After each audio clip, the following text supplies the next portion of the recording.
Hello दोस्तों, नमस्कार। स्वागत है आपका अपने YouTube channel AB coaching centre में। जैसा कि आप सब जानते हैं कि आपका पेपर क्लास 12 का मैथ्स का पेपर जो है वो आज से 2 या 3 दिन के अंदर है। तो इस चीज को ध्यान में रखते हुए एक चैप्टर है आप लोगों में, देखिए चैप्टर है सदिश बीजगणित। ठीक है, तो सदिश बीजगणित चैप्टर का कुछ क्वेश्चन ऐसा है जो यहाँ पे हम लोग डिस्कस करने वाले हैं, जो बहुत ज्यादा इंपॉर्टेंट क्वेश्चन है।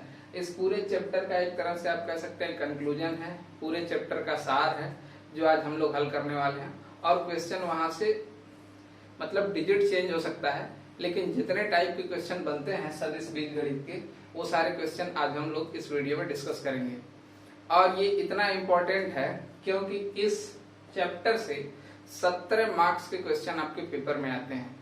तो बहुत ही सिंपल होता है ये चैप्टर, आप एक एक करके समझते चलिए और मैं समझाते चलता हूँ। ठीक है, फिर देखिए वो सारे क्वेश्चन आप बना पाओगे पेपर में, और बहुत कम टाइम में। ये वीडियो भी छोटी सी होगी, ज्यादा लंबी वीडियो नहीं होगी, लेकिन उसके अंदर ही आप 17 मार्क्स अपना तैयार कर रहे होंगे। देखिए इंपॉर्टेंट क्वेश्चन में पहला क्वेश्चन मैंने लिखा है A vector A equal to 2i minus 7j minus 3k सदिश का परिमाण ज्ञात कीजिए। तो कोई भी अगर ऐसा सदिश दे रखा हो तो परिमाण कैसे ज्ञात करते हैं? परिमाण का मतलब होता है मॉड। तो इसको आप कह सकते हैं ऐसे ले लेंगे, मॉड ए, ये वेक्टर ए था ना, इसको आपने कर लिया मॉड ए इक्वल टू इनके जो कोफिशिएंट होते हैं ना इनके, जैसे आई का गुणांक 2 है, जे का गुणांक -7 है, के का गुणांक -3 है। तो इन सभी के गुणांक के वर्गों का योग ही परिमाण कहलाता है। ठीक है, तो देखिए ये 2 है तो यहाँ पर हमने लिख दिया 2 का स्क्वायर प्लस ये कितना है -7 है तो हमने लिखा -7 का स्क्वायर प्लस ये कितना है -3 तो -3 का स्क्वायर। ठीक, स्क्वायर करिए अब कितना हो जाएगा, 2 दूना 4, 7 सते प्लस का 49 और फिर 3 त्रिके 9 बन जाएगा, है ना। इसको जोड़ लीजिए, कितना आएगा 9 9 18, 18 4 22, 22 को 2 और फिर 4 और 2 6, तो कितना है √22, √62। ठीक, तो ये परिमाण हो गया इस तरह का इस वेक्टर ए का। तो अगर ऐसा कोई भी क्वेश्चन दे रखा हो आपको कि वेक्टर ए ऐसा दिया हो, इस सदिश का परिमाण ज्ञात करें, तो आप सेम प्रोसेस करें, अंडर रूट लगाएं और जितना आई का गुणांक है, जे का गुणांक है और के का गुणांक है, इन सब के गुणांक का वर्ग करें रूट में रख के और उसका योग निकाल लें। तो जो भी आएगा वही उसका परिमाण होगा। ठीक है, अब बढ़ते हैं दूसरे क्वेश्चन की तरफ। देखिए दोस्तों, हम लोगों ने दूसरा क्वेश्चन लिख लिया है कि सदिश A equal to I minus 2j plus के cap, vector B equal to 2i plus 4j plus 5k plus vector C equal to वह vector C equal to I cap minus 6j cap minus 7k cap का योगफल ज्ञात करें। ठीक है, light चली गई है तो थोड़ा डार्क है, बट आप लोग मैनेज कीजिएगा। देखिए हम लोग क्वेश्चन की तरफ बढ़ते हैं। इनको ऐड करने के लिए पूछा, इनका योगफल निकालने के लिए। तो ये दूसरे तरीके का सवाल है जो सदिश बीजगणित में आपसे पूछता है। तो देखते हैं, इसको सॉल्व करते हैं। बहुत आसान है। सबसे पहले तो वेक्टर को प्लस करके लिखिए, तो vector A plus vector B plus vector C equal to, अब वेक्टर ए की वैल्यू रख दीजिए। तो ए की वैल्यू होगी i minus 2j cap plus के कैप, ये तो हो गया वेक्टर ए की वैल्यू। अब वेक्टर बी की वैल्यू भी प्लस करके हम लिख लेंगे। वेक्टर बी की वैल्यू कितनी है, देखिए माइनस है तो हम प्लस के साथ माइनस करेंगे। अगर इसको माइनस चाहे लिख लो आप लोग, -2i plus 4j plus 5k।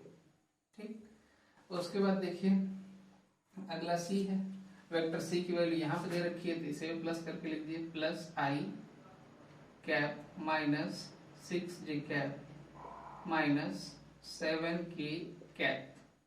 ठीक, इतनी बात दे रखी है।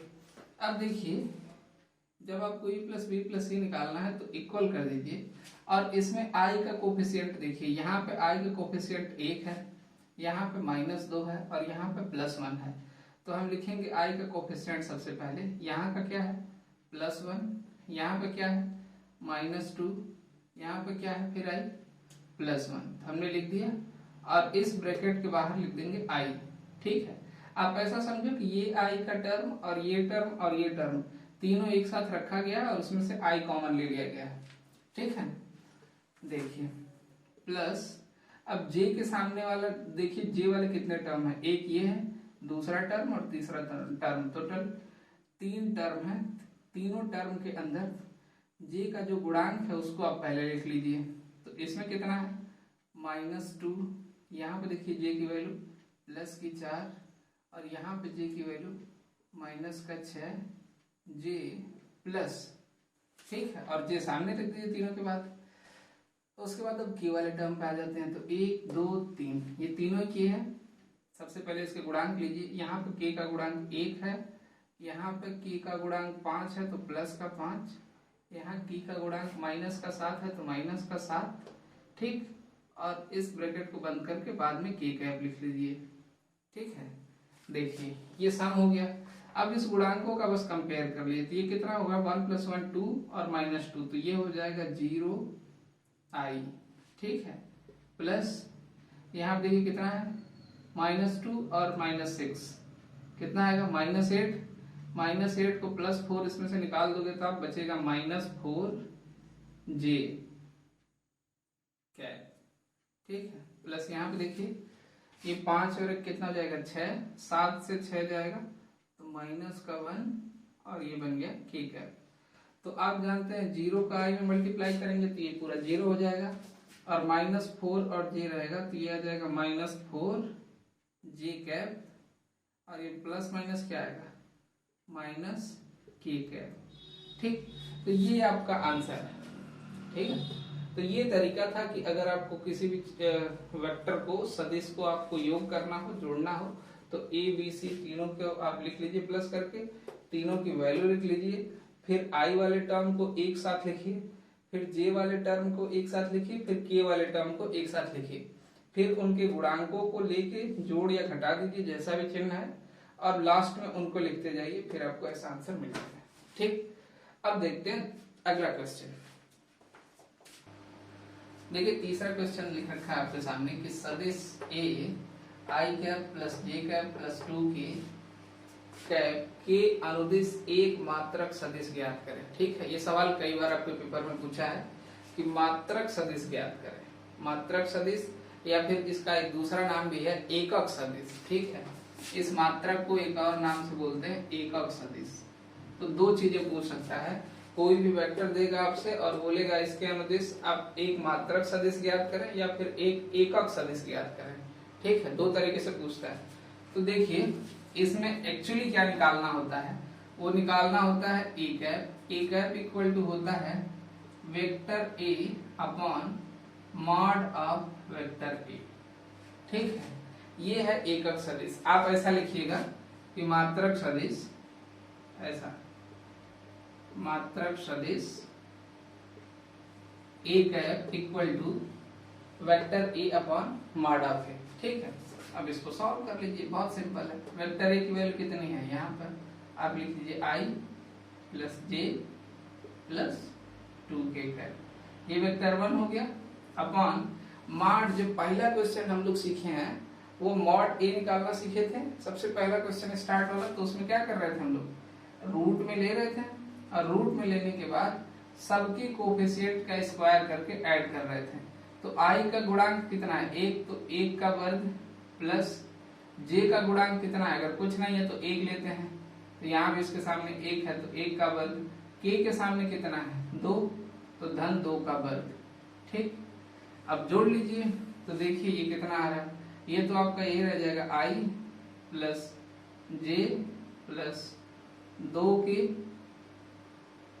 बटे ये कितना आएगा करने में 1 का वर्ग 1, इसका वर्ग 1 और 2 दूनी 4, तो टोटल इतना। तो सिंपल सा क्वेश्चन है, आप ऐसे लिख सकते हो, है ना, √6, क्योंकि 2 दूना 4 और 1 का वर्ग 1, 1 का वर्ग 1, तो 1 1 2 और 4 कुल मिला के 6, तो √6 आ गया ये। अब इसको आप अलग अलग कर दो तो ये हो जाएगा, आई के सामने कुछ नहीं है तो 1 मानो, तो 1/√6 आई कैप।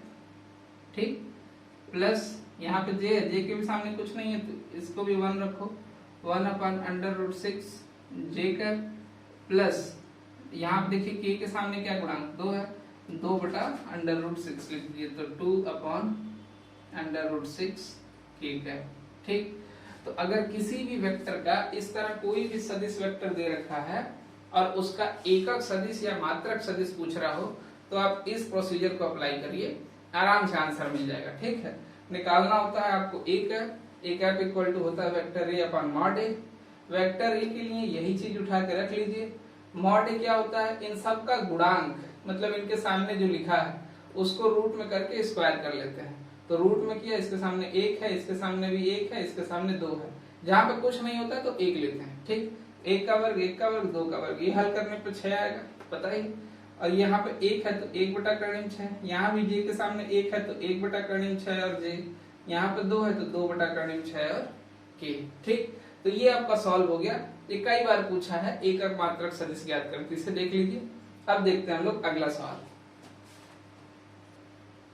देखिए अगला सवाल दे रखा है और ये भी कई प्रैक्टिस सेट में आपको पूछ रखा है कि दो सदिश दे देता है, जैसे एक सदिश ये दिया और दूसरा सदिश ये दे दिया, और पूछा है कि ये संरेख है कि नहीं है।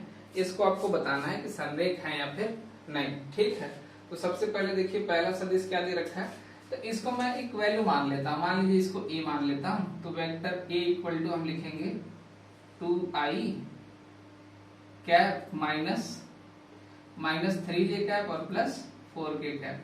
तो हमने लिख लिया -3j cap plus 4k cap. ये तो वेक्टर हो गया। कौन सा वेक्टर हो गया, ये पहला वाला, तो इसको वेक्टर a मान लिया और इसको मान लिया वेक्टर b। ठीक है, तो हम लिख देते हैं vector b equal to -4i plus 6j -8k और सब पे कैप लगा दिया। ठीक, इतनी चीजें लिखी। इन दोनों का संरेख सिद्ध करना है, तो कोई दिक्कत नहीं है इसमें। आप देखिए ना किसके कोफिशिएंट बड़े बड़े हैं। इसके देखा गुणांक 3 है, इसके इसके गुणांक 2 है, इसके 3 है, इसके 4 है। यहाँ पे देखिए गुणांक 4 है, 6 है, 8 है, मतलब ये गुणांक छोटे हैं और ये गुणांक बड़े हैं। तो बड़े गुणांक वाले को पहले लाइए। तो बड़े गुणांक वाले को आप लिखेंगे वेक्टर v बराबर कितना है, -4i plus 6j cap -8k cap. ठीक है, इतना लिख लिया। लिखने के बाद आप इसमें से कॉमन करके क्या पहला वाला वेक्टर a बना सकते हैं। इस बात को बस ध्यान देना है कि इसमें से ऐसा क्या कॉमन ले कि ये बन जाए। तो आप देखिए कि अगर इसके अंदर से हम -2 निकाल दें, -2 तो ये क्या हो जाएगा, +2 2 4 होता है, तो +2i कैप बन जाएगा। और यहाँ से माइनस निकल गया क्या बना, -6j कैप। और यहाँ से माइनस निकल गया क्या बना, ये देखिए 6 है ना, 6 में से 2 निकल गया तो कितना बचा, 3, 2 3 6 ना, और 2 से भाग दीजिए 8 में, 2 चौक के 8, तो ये बना 4k कैप। ठीक है, कॉमन लेना फिर से सीखते हैं। 2 से है तो इसको भाग दीजिए 2 से, 2 2 नहीं 4, तो ये 2 हो गया i कैप। इस 2 से फिर भाग दीजिए 6 में, 2 3 6, तो 3j कैप, और फिर 2 से भाग दीजिए 8 में, तो फिर 2 चौक के 8। ठीक है, और 2 सामने रख लिया। और यहाँ देखिए माइनस था तो माइनस निकाल लिया, तो यहाँ से माइनस निकला तो ये माइनस हो गया, और यहाँ से निकला तो ये प्लस हो गया। ऐसा हो गया।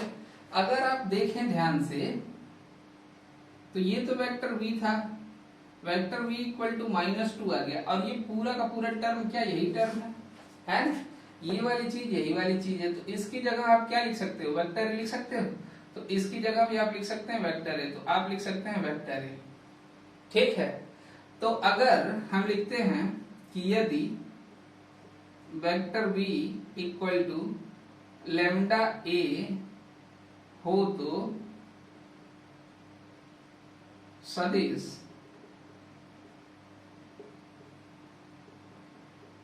संरेख होगा। अगर ऐसा हो तो सदिश संरेख होगा। तो यहाँ पे भी देखिए b इक्वल टू -2a आ रहा है, बिल्कुल आ रहा है। ये a का ही तो आ रहा है, 2 कॉमन लेने पे a तो आ ही जा रहा है ना। तो लेम्डा की जगह क्या आ रहा है, -2, अतः ये क्या होगा, ये संरेख होगा। तो हम लिखेंगे यहाँ पे लेम्डा इक्वल टू -2। ठीक है, और क्या लिख देंगे कि ये सदिश आपस में संरेख है। क्या, क्योंकि b equal to lambda a आ गया हमारा। यहाँ पे देखिए b इक्वल टू -2a आ गया है ना, तो 2 को अगर लेम्डा समझो तो b equal to lambda a आ गया है। जहां पर लेमडा की वैल्यू कितनी आ रही है -2, तो हम कहेंगे ये सदिश संरेख है। सिंपल सी बात ये करनी है कि दो वेक्टर दे रखा हो तो पहले मान लीजिए इसको a मान लीजिए, इसको b मान लीजिए, और जिसका गुणांक बड़ा है, इसका 2 है से शुरू हो रहा है, इसका 4 से, और 6 8, और इसका 2 3 4, तो बड़े वाले को पहले लिखिए, उसके बाद उसमें से कुछ कॉमन करिए ताकि पहला मिल जाए। तो कॉमन किया हमने -2, तो ये वाला मिल गया, देखिए यहाँ पे। तो इसकी जगह हम यहाँ से यहाँ a रख दिए, तो ये हो गया b इक्वल टू -2a, जो कि b इक्वल टू लेमडा के बराबर है, अतः ये सदिश संरेख है। ये बहुत ध्यान से देखिए, कई बार पूछा है। ठीक है, अब हम लोग बढ़ते हैं अगले सवाल की तरफ। देखिए अगला सवाल है कि सदिश i cap plus 2j cap plus 3k cap का दिक यानी कोसाइन ज्ञात करें। ठीक है, कोसाइन ज्ञात करें।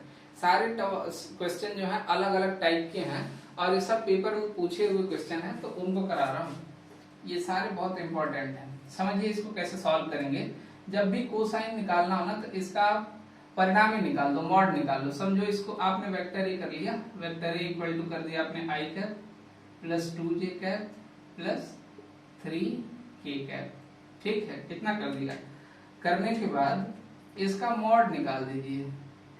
तो मॉड इक्वल टू क्या होता है, अंडर रूट। अभी सीखे थे इसका गुणांक का स्क्वायर प्लस j का गुणांक कितना है 2 का स्क्वायर, k का गुणांक कितना 3 का स्क्वायर। तो हल करिए, 1 का 1 होगा, 2 दूनी 4, 1 4 9, कितना आ गया करनी में 14।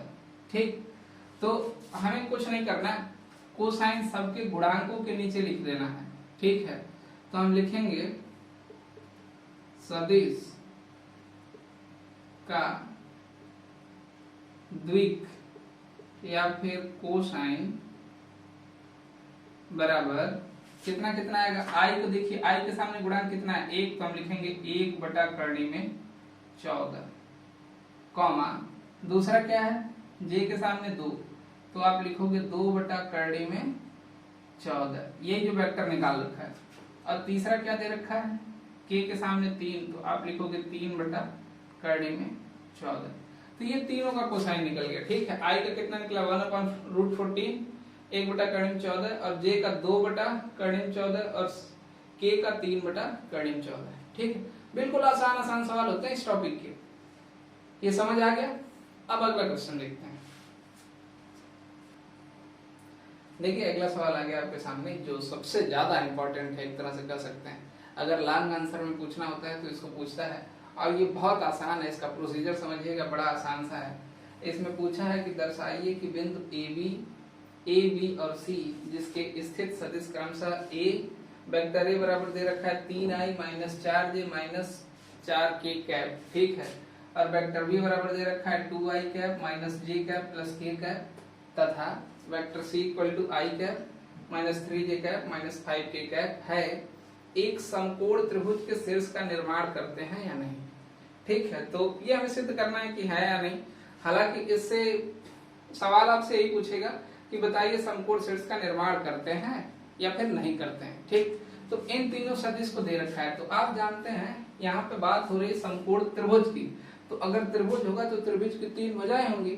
जैसे त्रिभुज होगा ABC, तो एक भुजा AB होगी, दूसरी BC होगी, तीसरी CA होगी। तो हमें त्रिभुज नहीं बनाना है, सिर्फ भुजाओं को ऐसे लिख लेना है कि एक भुजा मैंने मान ली AB है, और दूसरी भुजा BC है, और तीसरी भुजा AB BC, और फिर क्या होता है CA।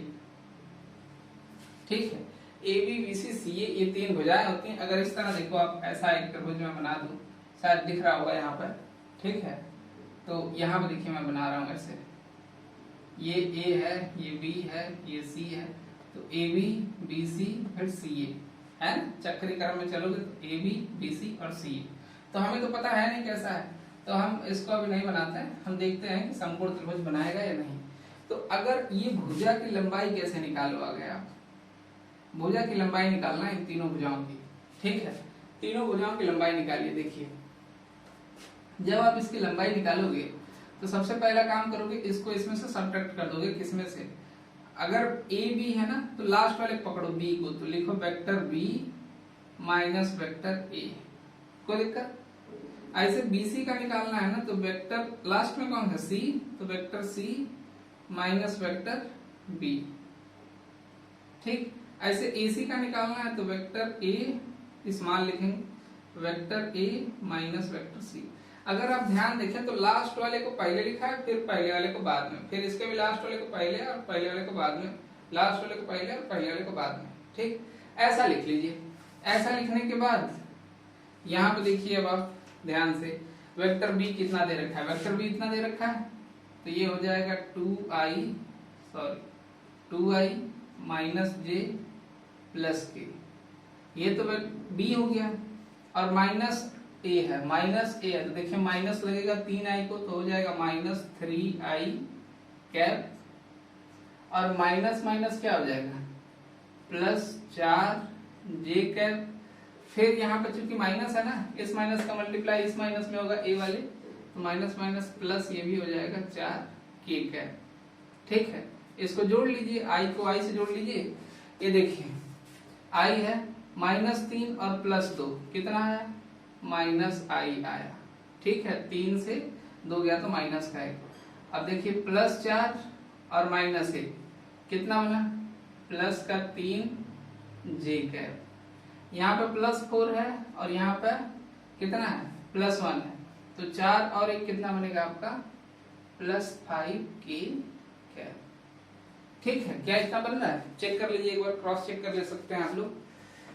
ऐसे ही अब इसमें भी देखते हैं, c माइनस बी करना है, तो c तो यहाँ पे है, तो c को पहले लिख लीजिए i -3j cap -5k cap लिख सकते हैं।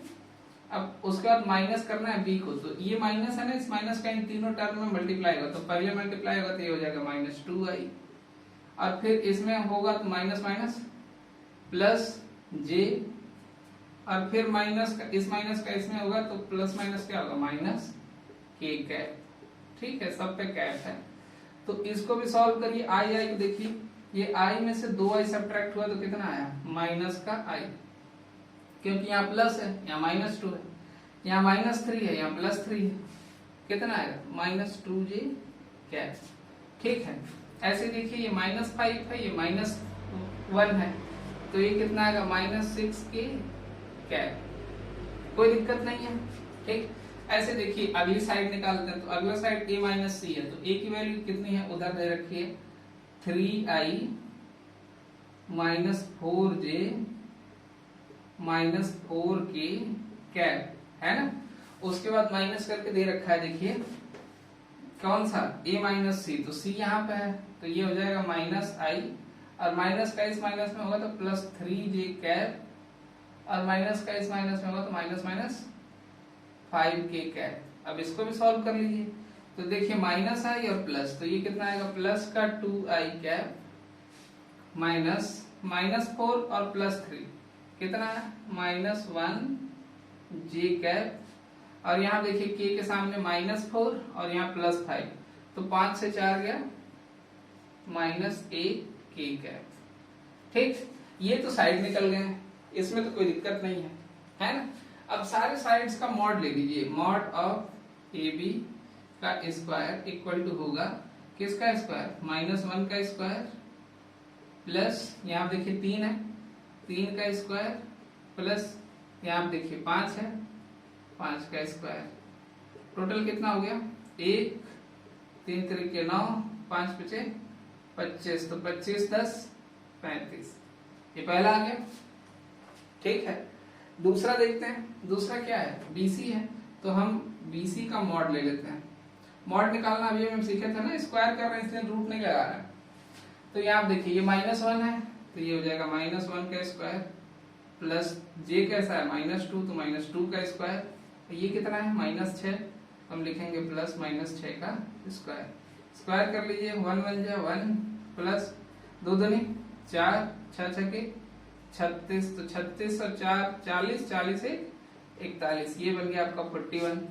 ऐसे ही आप CA का निकाल दीजिए, CA का होल स्क्वायर इक्वल टू, इसमें देखिए कितना है 2, तो आप लिखेंगे 2 का वर्ग माइनस 1 का वर्ग माइनस 1 का वर्ग, -1 यहाँ J के सामने से आया और -1 यहाँ K के सामने से आया, तो ये 2 दूनी 4 प्लस 1 का वर्ग 1 और 1 का वर्ग 1, टोटल कितना हो गया 6। ठीक है, तो आप देखिए इसमें ए बी भुजा की लंबाई कितनी है 35, बीसी भुजा की लंबाई कितनी है 41 और सीए भुजा का स्क्वायर कितना है 6। तो आप पाइथागोरस थ्योरम जानते हैं, पाइथागोरस सिद्धांत के अनुसार आप लिख दीजिएगा, पाइथागोरस सिद्धांत के अनुसार बड़ी भुजा का वर्ग, बड़ी भुजा क्या है A B, sorry A B नहीं है बीसी है, बड़ी भुजा का वर्ग यानी बीसी का स्क्वायर अगर बराबर हो दो छोटी भुजाओं के वर्ग के, तो छोटी भुजा कौन है 35 और 6, तो 35 के सामने कौन है ए बी का स्क्वायर प्लस 6 कितने का है सीए का स्क्वायर। तो आप जानते हो कि बड़ी भुजा का वर्ग बाकी दोनों छोटी भुजाओं के वर्ग के योग के बराबर हो तो वो त्रिभुज कैसा होता है समकोण। तो यहाँ देखिए 41 आया बीसी और ये कितना आया 35 ए बी स्क्वायर, सीए कितना है 6, तो ये कितना है 41 इक्वल टू 41। तो लिखेंगे अतः ये समकोण शीर्ष हैं, अतः ये समकोण त्रिभुज के शीर्ष हैं। देख लीजिए इसको एक बार, काफी ध्यान से आप लोग देखिएगा, वीडियो को रिपीट करके देखिएगा, ये बहुत ज्यादा जरूरी सवाल है। ठीक है, यहाँ पे देखिए ये समकोण सिद्ध हो गया, ऐसा ही करने को आता है। ठीक, इतना रखते हैं और इसके बाद दूसरा क्वेश्चन देखते हैं। अगला क्वेश्चन चलिए देखते हैं। देखिए अगला क्वेश्चन लिख रखा है कि दो सदिश दे रखा है और इनके बीच का कोण पूछ रखा है। ठीक, एक सदिश ये, दूसरा ये है और इनके बीच का कोण पूछा है। तो इसे कैसे सॉल्व करोगे आप? इसे सबसे पहले तो आप मानो वेक्टर की, वेक्टर ए इक्वल टू आपका हो जाएगा I cap minus 2j cap plus 3k cap. ठीक है, ये वेक्टर ए हो गया, इसको वेक्टर बी मान लो। तो आप इसे कह सकते हैं vector B equal to 3i cap, यहाँ देखिए माइनस है ना तो माइनस लगाएंगे, minus 2j cap plus k cap. ठीक है, ये दो वेक्टर मिल गए। अब इन दोनों का मॉड निकाल लीजिए। देखिए mod of A equal to, mod कैसे निकालते हैं, रूट में इसका स्क्वायर लेते हैं गुणांकों का। तो i का गुणांक 1 है, इसका वर्ग धन j का गुणांक -2 है तो -2 का वर्ग और k का 3 है तो 3 का वर्ग। तो कितना आएगा, आ जाएगा अंडर रूट 1 प्लस 4 प्लस 9। तो कितना आ गया टोटल, देखिए 9 4 13 1 14, तो ये बन गया करड़ी के अंदर 14। ठीक है, ऐसे इसका भी निकाल लीजिए। तो ये आपका बन जाएगा वेक्टर बी इक्वल टू करणी में 3 का वर्ग -2 का वर्ग, ये ऐसे लिखता हूं मैं प्लस करके और फिर -2 का स्क्वायर प्लस 1 का स्क्वायर। ठीक है, ऐसा लिखिए। तो कितना हो जाएगा 3 3 जा 9, 2 2 जा 4 और 1 का 1। तो ये सब रूट में है, तो ये भी कितना आया करणी में 14 आया। कोई दिक्कत नहीं। देखिए 1 2 3 इसका और 3 2 1 इसका है, तो सब वर्ग होके कितना आएगा, ये भी करणी में 14 बना, ये भी करणी में 14 बना। अब एक काम और आप कर लीजिए, अब आप निकाल लीजिए vector A into vector B, into कर लीजिए। तो इंटू के लिए वेक्टर ए को लिखिए i -2j प्लस 3k और इंटू ये तो a हो गया। अब वेक्टर b को लिखिए, b का हो गया 3i -2j प्लस k, लिख देंगे है ना। लिखने के बाद देखिए i इंटू आई 1 होता है और i इंटू जे 0 होता है। जब पहले टर्म का मल्टीप्लाई करेंगे तो इसके सामने 1 है, 1 इंटू 3 कितना आएगा 3। तो आप लिख सकते हैं इसका गुणांक, देखिए ये 3 है और ये i है, तो i का जब इस i में करेंगे ना तो 3i स्क्वायर होगा। तो i इंटू आई की वैल्यू 1 होती है, तो ये बन जाएगा केवल 3। केवल गुणांकों की आप गुणा कीजिए, केवल गुणांक। यहाँ पे 1 है, 1 का 3 में गुणा कर दिए 3 बन गया। अब जब इस i को फिर j से करोगे ना अब तो 0 हो जाएगा और i को k से करोगे तब 0 हो जाएगा। सदिश गुणन के अंदर जो भी अलग अलग होते हैं, यानी i का मान 1 होता है और j इंटू j का वैल्यू 1 होता है, k इंटू k का वैल्यू 1 होता है। ठीक, i into i equal to j into j equal to k into k, इसकी वैल्यू 1 आएगी। लेकिन आई इंटू जे या फिर जे इंटू के या फिर के इंटू आई, इसकी वैल्यू 0 होती है। इसलिए आई इंटू आई सिर्फ एक ही टर्म बनेगा, उसके बाद आई इंटू जे आ जाएगा, और जब इसको करेंगे तो आई इंटू के आ जाएगा, तो ये सब 0 बनेगा, तो छोड़ दीजिए। सिर्फ 1 है और 3 का गुणा कीजिए, तो 1 किया 3 तो 3 हो गया। और फिर ये देखिए माइनस सब आ गया, अब इसको पूरा छोड़ दीजिए क्योंकि जे के पड़ेगा, और इस जे वाले में इसमें ढूंढिए जे कहाँ है, क्योंकि बाकी सबके साथ तो 0 हो जाएगा। तो यहाँ पे जे है, यहाँ पे जे है, इन दोनों का गुणा कर लीजिए, -2 और -2, माइनस माइनस प्लस 2 दूनी 4, ठीक है। अब जे का और किसी के साथ मत करिए, क्योंकि हमेशा क्या होगा, इनटू होके सदिश के अंदर इनटू होके वो 0 हो जाएंगे। ऐसे ही के का के वाला टर्म ढूंढिए, यहाँ पे के है और ये के है, तो इसका गुणांक 3 है, इसका गुणांक 1 है, तो 3 एकम 3, तो ये टोटल कितना हो गया, 3 4 7 3 10, तो टोटल कितना आ रहा है 10, ठीक है। अब फॉर्मूला अप्लाई कीजिए, फॉर्मूला होता है vector A into vector B equal to mod of vector A into mod of vector B into cos theta, ये होता है सूत्र। इस सूत्र के अंदर आप वैल्यू रख दीजिए, वेक्टर ए इंटू बी का वैल्यू कितना है 10, तो यहाँ पर रख दीजिए 10 बराबर मॉड ए का मान कितना निकाला है आपने, यहाँ देखिए काड़िम 14, तो रख दीजिए काड़िम 14, और गुणे यहाँ पे कितना निकाला है मॉड बी का, यहाँ देखिए इसको ऐसे कर देता हूँ, मॉड बी का देखिए ये भी काड़िम 14 है, तो गुणे काड़िम में 14, और ये कितना बना कॉस थीटा, ठीक है। तो ये करड़ी करड़ी हट जाएगी आपस में, तो ये कितना हो जाएगा 10 बराबर 14 कॉस थीटा, ठीक है। शायद दिखाई नहीं दे रहा होगा, तो मैं यहाँ पे लिख देता हूँ इसको, ठीक है। तो यहाँ पे लिखने के लिए 14 को जब इसके नीचे भेजोगे आप, अब तो यहाँ पे क्या बचेगा कॉस थीटा, तो आप ऐसा लिख सकते हो कॉस थीटा बराबर, ये देखिए ये 10 ऊपर आएगा और 14 इसके नीचे आ जाएगा, तो ये कितना आ जाएगा 10/14, 2 से कटेगा ये, तो cos थीटा इक्वल टू कितना हो जाएगा 5/7, 2 बचे 10, 2 से 14, तो थीटा इक्वल टू कितना आ जाएगा cos इनवर्स 5/7। तो ये थीटा का मान निकालना था, थीटा निकल गया, ठीक है। ये बहुत जरूरी टॉपिक है, बहुत जरूरी क्वेश्चन है, इसको ध्यान देके बिल्कुल जाइएगा, क्योंकि इससे क्वेश्चन बनता है, ठीक है। तो ये तो हो गया, किसी का अगर कोण निकालना रहे तो आप ऐसे करें, ए और बी मान लें, फिर उनका मॉड निकाल लें, फिर उनका गुणा निकाल लें, ये फॉर्मूला रखें, फॉर्मूला के बाद यहाँ से थीटा की वैल्यू निकालें, ठीक है। चलिए अब अगले सवाल देखते हैं। एक्चुअली टाइम कम है और काफी लेट हो गया है आज वीडियो बनाते टाइम, तो इसके आगे का जो है वो उसमें कुछ क्वेश्चंस बचे हैं, उन सारे जरूरी सवालों का कंपाइलेशन कल एक वीडियो बना के मैं अपलोड करूंगा, तो आप उसे भी प्लीज जरूर देखें, वो आपके लिए बहुत ज्यादा हेल्पफुल होगा। इसे तो देखें, साथ साथ उसे भी देखें, आपके 17 मार्क्स कहीं नहीं गए अगर आप ये वीडियो और जो आगे आने वाली वीडियो वो दोनों देख लेंगे तो, ठीक है। 30-30 मिनट की 2 वीडियोज होंगी, यानी 1 घंटे के अंदर आप 17 नंबर बिल्कुल स्कोर कर रहे होंगे, इस बात की गारंटी है, ठीक है। मिलते हैं अगले वीडियो में, तब तक के लिए धन्यवाद, नमस्कार। चैनल को सब्सक्राइब करें और वीडियो को लाइक और शेयर करें।